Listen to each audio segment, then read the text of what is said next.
ദേശീയ രാഷ്ട്രീയം ഈ തെരഞ്ഞെടുപ്പിൽ ചർച്ചയാകുമെന്ന് കോഴിക്കോട് LDF സ്ഥാനാർത്ഥി എളമരം കരീം 24നോട് പറഞ്ഞു. കോഴിക്കോട് എയിംസ് ഉൾപ്പെടെ യാഥാർത്ഥ്യമാക്കാൻ നിലവിലെ MP-ക്ക് കഴിഞ്ഞില്ല. സംസ്ഥാന സർക്കാരിനെ കൂടി സഹകരിപ്പിച്ച് മലബാറിന്റെ വികസന സ്വപ്നങ്ങൾക്കൊപ്പം നിൽക്കുമെന്ന് എളമരം കരീം പറയുന്നു. ദേശീയ രാഷ്ട്രീയമാണ് പാർലമെന്റ് തെരഞ്ഞെടുപ്പിൽ ചർച്ചയാവുക.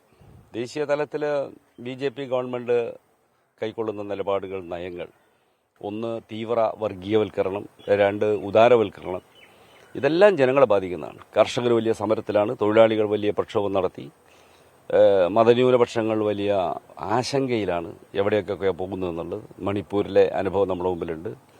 അപ്പം ഇതിനെല്ലാം എതിരെ ഉറച്ച നിലപാട് സ്വീകരിക്കുന്നവർ പാർലമെന്റിൽ എത്തണമെന്നാണ് ജനങ്ങൾ ആഗ്രഹിക്കുന്നത്.